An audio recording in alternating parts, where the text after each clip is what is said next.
Rider with tarot के major arcana का 10th card, the hermit. Hermit का क्या मतलब होता है? हर्मिट का मतलब होता है सन्यासी, या हर्मिट का हम यहाँ पे ये भी मतलब समझ सकते हैं कि ऐसा पर्सन जो अकेला रहना चाहता है, जिससे ज़्यादा सोशलिंग या सोशलाइज करना पसंद नहीं है, उसको अकेले रहना पसंद है, ना ही उसके ज़्यादा फ्रेंड्स होंगे। ठीक है। 9th नंबर, अगर हम सिर्फ 9 नंबर को देखें तो कौन सा प्लैनेट रूल करता है? मार्स रूल करता है। और 9 नंबर की क्या क्वालिटीज़ होती है? 9 नंबर की क्वालिटीज़ होती है वो बहुत फिलैंथ्रोपिक होते हैं। फिलैंथ्रोपिक मतलब जो हमेशा दूसरों की हेल्प करने के लिए तैयार रहते हैं, इंटेलिजेंट होते हैं, सोल सर्चिंग होते हैं, मतलब हमेशा ना कुछ नया सीखने के लिए तैयार रहते हैं। और लोनर्स भी बोल सकते हैं, क्योंकि ये लोग ज़्यादातर ऐसे होते हैं कि जिनको अकेले रहना बहुत पसंद होता है। एंड कहीं डिवाइन से बड़ा कनेक्शन होता है इनका, बोलते हैं कि स्पिरिचुअल कनेक्शन बहुत होता है। इनका इंटरेस्ट स्पिरिचुअल साइड पे होगा, इनका कनेक्शन कहीं ना कहीं उनका होगा, वो ना इनका एक नॉलेज होगी, ये कनेक्शन होगा, या इनको वो इंट्यूशन बहुत स्ट्रांग होगी, ये सब होगा। अब हम कार्ड का ना वो देखते हैं, बैकग्राउंड देखते, कहते हैं ना एनवायरनमेंट देखते हैं। एनवायरनमेंट क्या है? बड़ा ग्लूमी सा है। ठीक है, जैसे वाइब्रेंट फीलिंग नहीं आती, बाकी कार्ड्स में जैसे वाइब्रेंट सी पॉजिटिव एनर्जी आती ना, यहाँ पे ऐसी कोई पॉजिटिव एनर्जी हमें नहीं दिख रही है। लोनली सा, ग्लूमी सा है, जो कि कार्ड का मतलब है लोनलीनेस, जैसा हर्मिट का कार्ड है। तो और फिर हम आगे देखते हैं कि एक पर्सन है। ठीक है, अब ये पर्सन की अगर हम ये देखेंगे वाइट बियर्ड, तो इससे हमें क्या पता है? पर्सन थोड़ा एज में ज़्यादा है। अब वाइट बियर्ड सिर्फ उसकी एज ही नहीं दिखा रही, उसकी मैच्योरिटी भी दिखाती है, इंटेलिजेंस भी दिखाती है। पर्सन बहुत एक्सपीरियंस्ड है। It's not always with the age कि पर्सन की एज ज़्यादा होगी, इसका मतलब है कि पर्सन बहुत मेच्योर्ड है, पर्सन को अपने फील्ड में नॉलेज बहुत अच्छी है, पर्सन एक इंटेलिजेंट पर्सन है। और एक है ना वो पर्सन है कि जो आपको मेंटोर कर सकता है, जो आपको गाइड कर सकता है, जो आपको एडवाइस दे सकता है। राइट। अब इसके हाथ में देखते हैं कि स्टाफ है। ठीक है, ये स्टाफ क्या रिप्रेजेंट करता है? स्टाफ रिप्रेजेंट करता है अथॉरिटी, और स्टाफ ये भी रिप्रेजेंट करता है कि I am ready to take the responsibility. तो ये पर्सन रिस्पॉन्सिबिलिटी से ऐसे भागने वालों से नहीं, केयर भी करता है दूसरों की। अब हम उसके हाथ में देखते हैं, ये लैम्प है। लैम्प लाइट, इसमें से जो लाइट आ रही है, स्टार्स देखेंगे, इसके 9 पीक्स है। ये कहते हैं सेलेस्टियल स्टार है। सेलेस्टियल स्टार का क्या मतलब है? कि इसका कनेक्शन डिवाइन वर्ल्ड से है, मतलब इसका जो स्पिरिचुअल कनेक्शन है, इसका जो इंटरेस्ट है वहाँ पर है, और ये शायद उसको सर्च भी कर रहा है। राइट, नॉलेज को। अभी हम इसको थोड़ा और समझते हैं। पहले हम ये देख लेते हैं कि यहाँ पे क्या है, ये क्या है? वाइट कलर के माउंटेन्स, मतलब ये क्या दिखाते हैं? जो चैलेंजेस इसने फेस किए लाइफ में, और उसके बाद जो उसने अचीव किया, मतलब इसने लाइफ में अचीव भी किया है। और वाइट कलर क्या रिप्रेजेंट कर रहा है? वाइट कलर स्नो कवर्ड है, मतलब बहुत हार्ड वर्क से करा है, फर्स्ट थिंग। सेकेंड थिंग, इसने कुछ गलत काम करके कुछ अचीव नहीं करा है। जो भी किया ऑनेस्टी से, हार्ड वर्क से, सीधे रास्ते से करा है। कुछ गलत करके या किसी को दुख दे के या किसी का फ़ायदा उठा के अचीव नहीं किया। जो भी किया ईमानदारी से करा है, और उसकी वो नेचर भी है। अब हम देखते हैं कि ये किसी हाइट पे खड़ा है, हो सकता है किसी पत्थर पे खड़ा हो सकता है किसी क्लिफ पे खड़ा हो। राइट, और आगे का रास्ता देख रहा है, और रोशनी ऐसा है नहीं, जितनी लैंप की ये लाइट होगी ना, उतना ही उसे आगे का दिखेगा। तो उसे आगे देखने के लिए क्या चाहिए? लैंप तो चाहिए ही चाहिए, लाइट तो चाहिए ही चाहिए, वरना वो आगे नहीं बढ़ पाएगा। उसको हर स्टेप देखना है, इसलिए he is looking down, he is not looking up, he is not looking here and there, he is looking down. मतलब वो हर स्टेप वॉच कर रहा है, वो सोल सर्च कर रहा है, वो खुद को सर्च कर रहा है। इंट्रोस्पेक्ट भी बोल सकते हैं हम इसको, कि मुझे क्या करना है, मुझे कहाँ जाना है, मुझे क्या चाहिए, उस पे है। इनकम्प्लीट जो कि फील करे। 9 नंबर है ना, कंप्लीशन का भी होता है। कंप्लीशन मतलब इसने बहुत कुछ कर लिया है, लेकिन फिर भी कुछ मिसिंग है। ठीक है, वो क्या मिसिंग है वो सर्च कर रहा है। अब अगर हम ओवरऑल इस पर्सन को देखें ना, तो क्या है, इसने लूज जैसे एक सन्यासी कपड़े पहनते हैं वैसे है, और इसका हमें साइड पोज दिख रहा है। इसके बारे में हमें पूरी तरह से नहीं पता। तो ये पर्सन ऐसा भी हो सकता है जो अपने बारे में ज़्यादा बात करना जिसको पसंद ना हो, या आप इसके बारे में ज़्यादा पूछो तो वो इतनी डिटेल्स ना दे, थोड़ा बहुत बता दे, दैट्स इट। और ऐसा भी हो सकता है कि इस पर्सन को सोशलाइज करना पसंद ही नहीं है, तो ऑब्वियसली इसको ज़्यादा वो भी नहीं पसंद।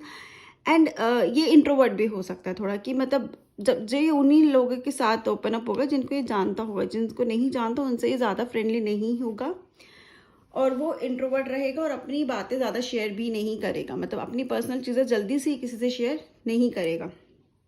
अब ये पर्सन अगर ये कार्ड पर्सनैलिटी को डिपिक्ट करेगा तो क्या करेगा? ऐसा पर्सन हो सकता है कि जो हमेशा दूसरों की हेल्प करने के लिए तो तैयार है। ठीक है, आप उसके पास जाओगे, वो आपको हेल्प करेगा, अच्छी एडवाइस देगा, आपके लिए खड़ा रहेगा। लेकिन अगर आप उसको बोलोगे ना ये कर लो, तो बोलेगा रहने दो, मेरे को जो करना है मैं कर लूँगा। मतलब आपको एक एक्सप्रेशन दे देगा कि मुझे मत बताओ मुझे क्या करना है, मेरा अभी कोई इंटरेस्ट नहीं है किसी से कुछ एडवाइस लेने का। हाँ, अगर कोई ज़रूरत है तो मैं वहाँ पे खड़ा हूँ, लेकिन मुझे अभी अकेला छोड़ दो।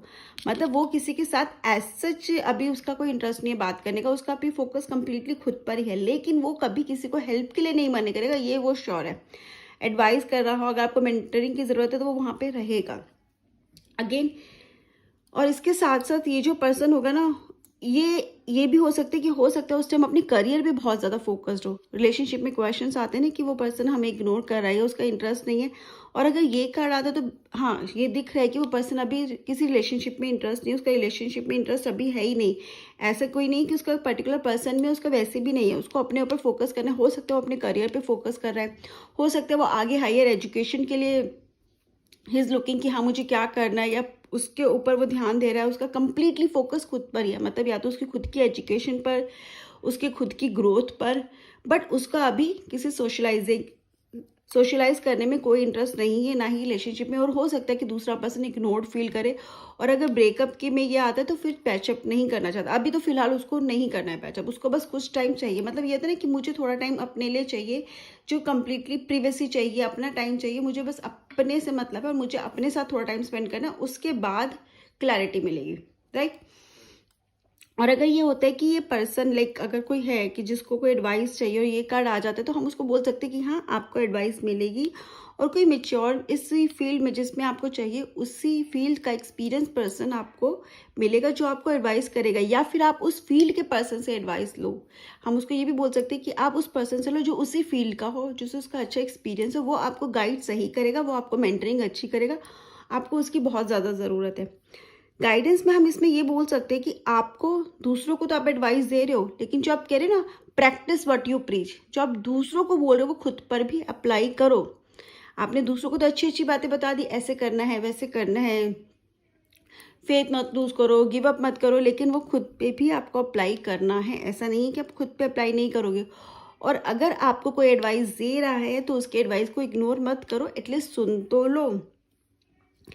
और बिजनेस में अगर कार्ड आता है तो ये भी है कि आपको देखना पड़ेगा कि कहाँ पे कमी है, कुछ ना कुछ तो कमी है जो आप नहीं नोटिस कर पा रहे हो। अगर आपको वो कमी मिल जाएगी, क्योंकि बिजनेस अगर ये कार्ड आ रहा है तो कहीं ना कहीं गड़बड़ होगा, बिजनेस में कुछ ना कुछ प्रॉब्लम आ रही होगी। तो आप इंट्रोस्पेक्ट करो, अपने बिजनेस में जाके देखो क्या प्रॉब्लम आ रही है। जैसे आपको प्रॉब्लम का, या फिर उस पर्सन से पूछो जो उस बिजनेस में एक्सपीरियंस है, वो आपको बता देगा कि ऐसा आपको क्या करना चाहिए जो आपका बिजनेस ग्रो करेगा। अगेन रिलेशनशिप के लिए कार्ड बहुत अच्छा नहीं है, उस पर्सन को अकेला टाइम चाहिए, पर्सन अभी किसी मूड में नहीं है बात करने के। हो सकता है ब्रेकअप के टाइम पे या नो कॉन्टैक्ट सिचुएशन में ये कार्ड बहुत ज़्यादा आता है। हेल्थ में भी आपको इंट्रोस्पेक्ट करने की ज़रूरत है।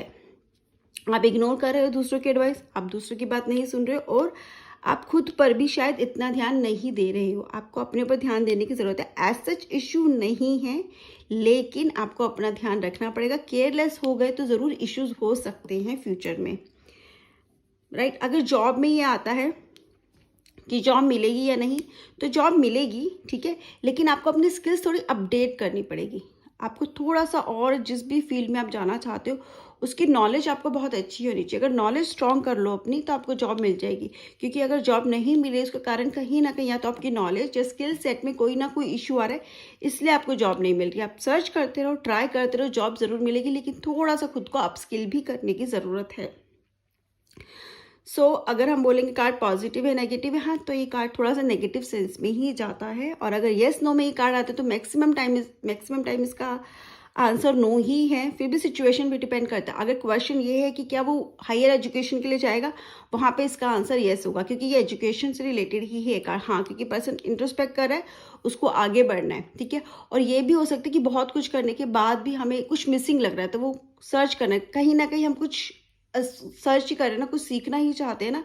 तो यस, एजुकेशन में ये यस है, लेकिन रिलेशनशिप में अगर ये कार्ड आता है तो ऑब्वियसली इसका आंसर नो होगा।